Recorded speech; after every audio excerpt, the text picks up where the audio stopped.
महाराष्ट्र के चुनाव माहौल में एक सवाल आज फिर गूंज रहा है। मुसलमान समाज चुनाव में जीरो जीरो क्यों? क्यों हर बार मेहनत कोई करता है और फायदा कोई और ले जाता है? संभाजीनगर, औरंगाबाद की मिसाल लो, जहां नेता बहुत थे, लेकिन रहनुमा जो सच बोल सके, सच दिखा सके, वो आज भी नदारत है। ऐसे चेहरे जिनकी पहचान गली तक नहीं, वो बिखार चोट के अंदाज में फॉर्म भरकर सिर्फ एक मजबूत उम्मीदवार को गिराने के लिए खड़े होते हैं। सवाल है, इससे मुसलमानों को क्या मिलता है? जीत, हक, सियासी वजन? नहीं, सिर्फ नुकसान। और औरतों, बच्चों के भविष्य पर बोझ। कब तक मुसलमान एक दूसरे को ही नीचे गिराते रहेंगे? कब तक जिनकी औकात न काम की है न नाम की, वो महापौर, नगराध्यक्ष, खासदार, आमदार जैसे बड़े सपने दिखाकर मुस्लिम वोट का बंटवारा करते रहेंगे? पैसे का खेल, वोटर की कीमत तय करके राजनीति का अपमान। आज राजनीति किसी विचारधारा पर नहीं, बल्कि दरों की लिस्ट पर चल रही है। कहीं 500, कहीं 2000, कहीं 5000 तक। एक समुदाय को कम कम करो, दूसरे समुदाय को लालच लेकर वोट दो। ये भी एक साजिश है, सामाजिक फूट की, समुदाय को कमजोर करने की। लेकिन सबसे बड़ा सवाल, परभनी महानगर पालिका में खर्चा हो क्या रहा है? बाजारों में चर्चा है, एक पैनल का पूरा खर्च 3 करोड़ से 4 करोड़ तक जाता है।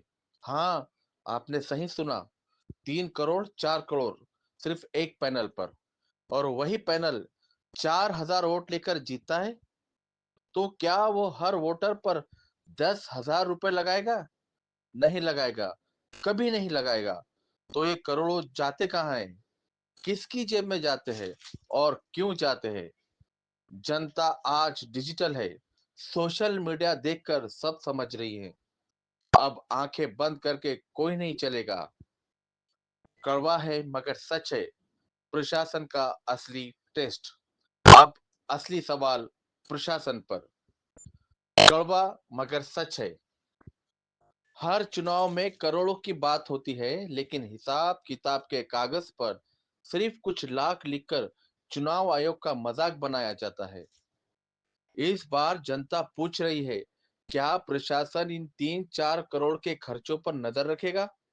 क्या इलेक्शन कमीशन और पुलिस इन पैनल पर करोड़ों का हिसाब पूछेगी?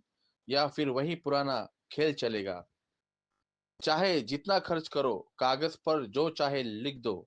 एक उम्मीदवार 4 करोड़ खर्च करता है, एक पैनल 3 से 4 करोड़ उड़ाता है, लेकिन कागज पर 40 लाख दिखाता है। क्या प्रशासन इसे नहीं देखता या देखना ही नहीं चाहता? चुनाव लोकतंत्र का उत्सव है, लेकिन जब करोड़ों की हेरा फेरी दब जाती है, तो ये उत्सव नहीं, सिस्टम का मजाक बन जाता है। अगर प्रशासन सोया रहेगा तो समाज हारता रहेगा, और अगर सिस्टम नहीं रुका तो मुस्लिम राजनीतिक भविष्य हर बार जीरो से ही शुरू होगा। आज वोटर कंफ्यूजन में है। इतने सारे भावी उठ खड़े हैं कि लोग सोचते हैं, पुराने उम्मीदवारों का क्या होगा? क्या वापस वही ताकत आएगी या नए चेहरे मैदान में मारेंगे? कुछ पुराने नाम ऐसे हैं जिनके काम ही उनकी पहचान है। उनका नाम आ जाए तो जनता कहती है, हाँ, इसने काम किया है।